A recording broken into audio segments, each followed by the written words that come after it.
UP का एक जिला फिरोजाबाद में एक सरकारी हॉस्पिटल है। अचानक एक दिन हॉस्पिटल में एक महिला होती है जो कि घूंघट डालकर लाइन में लगी हुई है और अपने मरीजों को दिखाने के लिए घंटों से लाइन में खड़ी है। पर पर्ची काटने वाला अपनी जगह पर नहीं है। पर्ची काटने वाले का टाइम सुबह 9 बजे होता है, पर वह 10 बजे तक नहीं आया हुआ था। लोग सब लाइन में परेशान थे। तभी एक आदमी ने उस घूंघट वाली महिला को देखा और देखकर चिल्लाने लगा।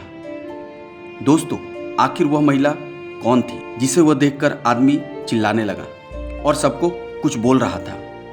दोस्तों, आगे की कहानी सुनाने से पहले आपसे हाथ जोड़कर आग्रह है कि प्लीज़ आप चैनल को सब्सक्राइब कर दें ताकि हमारा हौसला बुलंद रहे और हम आपके लिए अच्छी अच्छी कहानियाँ ला सकें। नमस्कार, आदाब, सत श्री अकाल। स्वागत है आपका अपना चैनल धर्म द स्टोरी टेलर। उम्मीद है आप सभी अच्छे होंगे, आपकी फैमिली अच्छी होगी, आप अपना और अपनों का ख्याल रखें। यूपी के फिरोजाबाद का एक जिला, जहाँ की कलेक्टर साहिबा अपने दफ्तर में बैठकर काम कर रही होती है। कलेक्टर साहिबा अपने जिला को बहुत अच्छे तरीके से चला रही होती है। चूँकि कलेक्टर साहिबा बहुत ईमानदार हैं, तो वह चोरी और घुसखोरी में बहुत कड़क है। वह कभी भी चोर और घुसखोर अफसरों को नहीं छोड़ती।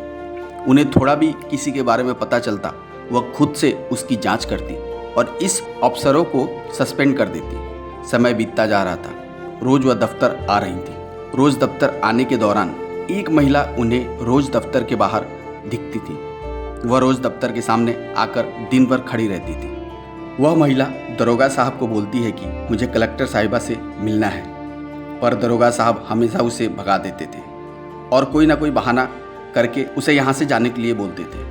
पर वह महिला रोज कलेक्टर साहब के दफ्तर आती और दरोगा साहब से फरियाद करती कि मुझे कलेक्टर साहिबा से मिलवा दो, पर दरोगा नहीं मिलने देता। एक दिन कलेक्टर साहिबा दफ्तर आ रही थी। उनकी गाड़ी अभी दफ्तर के गेट पर पहुंचने वाली थी कि उन्होंने देखा कि रास्ते में वह महिला जो रोज कलेक्टर दफ्तर के सामने खड़ी रहती हैं, वह चली आ रही है। कलेक्टर साहिबा ने गाड़ी रुकवाई और उस महिला को अपने गाड़ी में बैठा लिया और उसे पूछा कि आप रोज कलेक्टर दफ्तर क्यों आती हैं, क्या बात है? तब तक दफ्तर कलेक्टर साहिबा पहुंच चुकी थी। वह महिला को भी अपने ऑफिस में लेकर चली जाती। उस महिला को कलेक्टर साहिबा के साथ देखकर दरोगा परेशान हो जाता है। उसके पसीने छूटने लगते हैं। कलेक्टर साहिबा महिला को चेयर पर बैठाती हैं और उनको पानी देती हैं पीने के लिए। और फिर कलेक्टर साहिबा पूछती हैं कि आप रोज़ दफ्तर क्यों आती हैं? तब महिला फूट फूट कर रोने लगती है और कलेक्टर साहिबा को बताती है कि गवर्नमेंट हॉस्पिटल में बहुत धांधली चल रही है मैडम। हॉस्पिटल के लोग बहुत परेशान करते हैं। हॉस्पिटल वाले कभी मरीजों से सीधे मुंह बात नहीं करते। डॉक्टरों का आने का समय नहीं है। उस हॉस्पिटल में मरीजों के साथ बहुत बुरा व्यवहार होता है, जिसके कारण सभी लोग बहुत परेशान हैं। मेरी बेटी को सही समय पर इलाज ना मिलने के कारण मेरी बेटी की मौत हो गई। वह इस दुनिया में नहीं है। मैंने दरोगा जी को शिकायत भी की थी, पर दरोगा जी वहाँ जाकर हॉस्पिटल वाले से पैसे लेकर मुझे ही डांटा और बोला तुम झूठ बोल रही हो। मेरे ऊपर ही इल्ज़ाम लगा दिया। मैंने सोचा कि दरोगा साहब को बोल बोल के परेशान हो गई थी, तो मैंने सोचा कि मैं कलेक्टर साहिबा को बताऊं ताकि आने वाले समय में जो मेरे साथ हुआ है दूसरे के साथ ना हो। पर दरोगा साहब आपसे मिलने ही नहीं दे रहे थे। कलेक्टर साहिबा ने दरोगा को बुलाया और बहुत चिल्लाया और तत्काल उसे सस्पेंड कर दिया। उसके अगले दिन कलेक्टर साहिबा साड़ी पहनकर घूंघट डालकर हॉस्पिटल पहुंचती हैं और पर्ची कटवाने के लिए लाइन में खड़ी हो गई।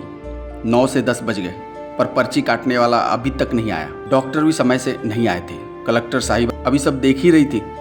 तभी वहाँ एक आदमी ने कलेक्टर साहिबा को पहचान लिया और जोर जोर से सबको चिल्लाकर बोलने लगा कि कलेक्टर साहिबा आई हैं। सभी लोग कलेक्टर साहिबा के पास आते हैं, हाथ जोड़कर न्याय की गुहार लगाते हैं और हॉस्पिटल के खिलाफ सब बोलते हैं यहाँ मरीजों की कोई इज्जत नहीं है, मरीजों के साथ बुरा व्यवहार होता है। जब हॉस्पिटल के डॉक्टर और अधिकारी को पता चलता है कि कलेक्टर साहिबा चेकिंग पर आई हुई हैं, तो आनन फानन में सब भागकर आते हैं। कलेक्टर साहिबा सभी डॉक्टर से और ऑफिसरों से पूछती हैं कि क्या टाइमिंग आने का। सभी चुप रहते हैं, कोई कुछ बोल ही नहीं पाता। फिर कलेक्टर साहिबा दवा स्टोर के रूम में जाती हैं, तो वहाँ बहुत सारी दवाएं हैं, एक्सपायरी दवा है। वही दवा मरीजों को दिया जाता है। तत्काल कलेक्टर साहिबा संज्ञान लेते हुए सारे डॉक्टर और हॉस्पिटल संचालक और ऑफिसरों को सस्पेंड कर देती है। यह खबर सुनकर सारा जिला दंग रह जाता है। जिला में रहने वाले लोग कलेक्टर साहिबा की सब तारीफ करने लगते हैं। नए डॉक्टर और नए संचालक आने के बाद कलेक्टर साहिबा ने हॉस्पिटल के मेन गेट पर एक बॉक्स लगवाया और सब मरीजों को उन्होंने बोला कि आपकी जो शिकायत होगी एक पर्ची लिखकर इस डब्बे में आप लोग डाल देंगे। मैं इस पर्ची को रोज़ पढ़ूंगी और आपकी शिकायत के हिसाब से एक्शन लूँगी। उस दिन से रोज़ सुबह कलेक्टर साहिबा एक हवलदार को वह पर्ची लेने भेजती। यह देखकर हॉस्पिटल में किसी की भी हिम्मत नहीं होती कि मरीजों से बदतमीजी से बात करें और डॉक्टर भी समय से आने लगे। मरीज भी खुश हो गए और कलेक्टर साहिबा की जय जयकार करने लगे। दोस्तों, यह कहानी सुनाने का मेन उद्देश्य आपको जागृत करना है, आपका मनोबल बढ़ाना है। हम कभी नहीं चाहेंगे कि इस कहानी से आपका दिल दुखे।